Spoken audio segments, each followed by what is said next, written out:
ये पेड़ है हरा भरा लग रहा है, कैसा दृश्य है गुरुदेव, इसका कारण बताइए।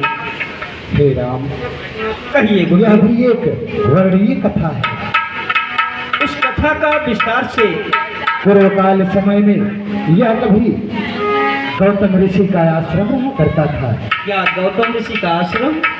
हाँ राम, और यह देख रहे हो जो पत्थर की शिला बनी हुई है, यह स्वयं गौतम की नारी अहिल्या है।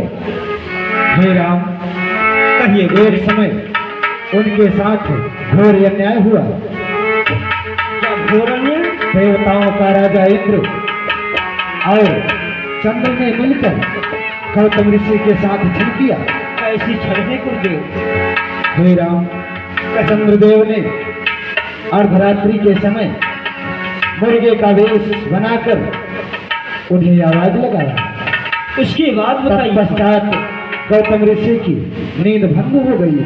उन्हें यह सत्य ज्ञात हुआ कि शायद प्रातः काले आ गया है, मुझे उठकर नित्य क्रिया स्नान करके पूजन का समय हो गया है। वह सीधे सरयू में चल बसे। यानी स्नान करने चले गए। इतना ही नहीं राम, तत्पश्चात कपटी इंद्र ने गौतम ऋषि का वेश धारण कर समागम के वेश में उनकी कुटिया में प्रवेश किया। और जब वह वापस आए तो देखते हैं कि मेरा ही वेश ऊंचा रूप वाला मेरी कुटिया से बाहर आ गया। वो समझ गए गौतम ऋषि, यह उन्हें ज्ञात हुआ कि यह कपटी इंद्र ही हो सकता है। तत्पश्चात उन्हें अति क्रोध आया और क्रोध के आवेश वश आकर इंद्र को श्राप दिया। साथ ही साथ अपनी पत्नी अहिल्या को भी श्राप दिया कि तू जिस रूप से इतना गुमान कर रही है, जिसे अपने मनुष्य तन रूपी पे इतना घमंड रखी हुई है, तो इसी क्षण पत्थर की शिला बन जाए। सो राम, उसी दिन से यह ब्राह्मणी पत्थर की शिला बनी आपकी राह देख रही है।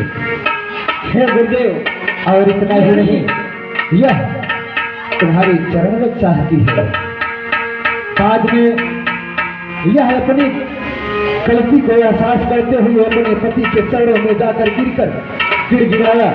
तत्पश्चात गौतम ऋषि ने कहा कि तेरा उद्धार जब स्वयं नारायण इस पृथ्वी पे अवतरित होंगे तभी होगा।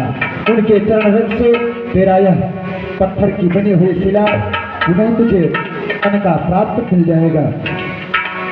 यानी इस नारी के साथ में छल किया गया गुरुदेव।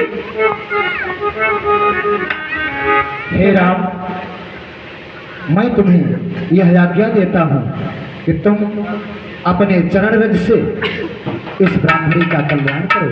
तुम्हारा अवतार ही इसीलिए हुआ है राम। नाथ, यह आप कैसी शिक्षा दे रहे हैं कि किसी नारी के सर पे कैसे चरण को रखें। हे गुरुदेव,